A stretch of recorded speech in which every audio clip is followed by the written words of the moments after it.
ವೃಷಭ ರಾಶಿಯರು ನನ್ನ ಒಂದು ಪ್ರಕಾರ ಚಕ್ರ ಬಡ್ಡಿ ಕಟ್ತಾರೆ 100%.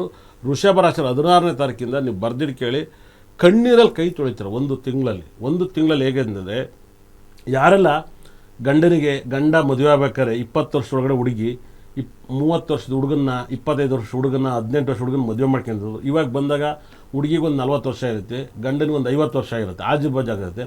ಇವರೆಲ್ಲ ಲೈಫ್ ಡಿಸ್ಟರ್ಬ್ ಮಾಡ್ಕೊಳ್ತಾರೆ 100%. ಇವಾಗ ಏನಾದ್ರು ಒಗ್ಯಾಡ್ತಾ ಇರುತ್ತಲ್ವ, ಈ ಒಂದು ತಿಂಗಳಲ್ಲಿ ಅವ್ರನ್ನ 100% ಮೂಲೆ ಗುಂಪು ಮಾಡಿ ಡೈವರ್ಸ್ ಮಾಡಿಬಿಡ್ತಾರೆ. ನೀನು ಬೇಡ, ನೀನು ಬೇಡ, ಮಕ್ಕಳಾಯಿತು ನಾನಾಯ್ತು ಅಂತ ಹೆಣ್ಮಕ್ಳು ಆಚೆ ಬರ್ತಾರೆ.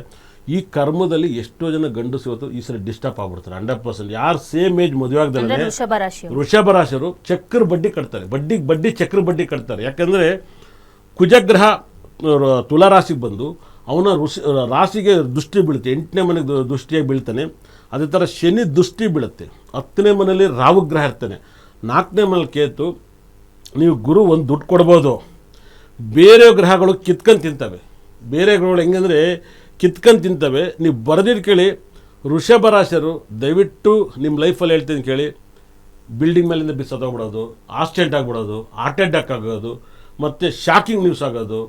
ಇವಾಗ ಒಬ್ಬರು ಟೈಮ್ ಕೆಟ್ಟವ್ರು ಇನ್ನೊಬ್ಬರು ಟೈಮನ್ನು ಹಾಳು ಮಾಡಿಬಿಡೋದು, ಈ ಥರದೆಲ್ಲ ನೆಗೆಟಿವ್ ಡಿಸಿಷನ್ನ ರಾಂಗಾಗಿ ತಗೋತಿರ್ತಾರೆ. ನೀವು ದಯವಿಟ್ಟು ಮುಂದಿನ ಈ ತಿಂಗಳು 13ನೇ ತಾರೀಕಿಂದ ನೀವು ತುಂಬ ಕೇರ್ಫುಲ್ಲಾಗಿ ಹ್ಯಾಂಡಲ್ ಮಾಡ್ಕೊಳ್ಳಿ. ಅದರಲ್ಲಿ 45 ದಿವಸ ನಿಮಗೆ ಭಾಳ ಗಂಡಾಂತರಗಳಿದ್ದಾವೆ.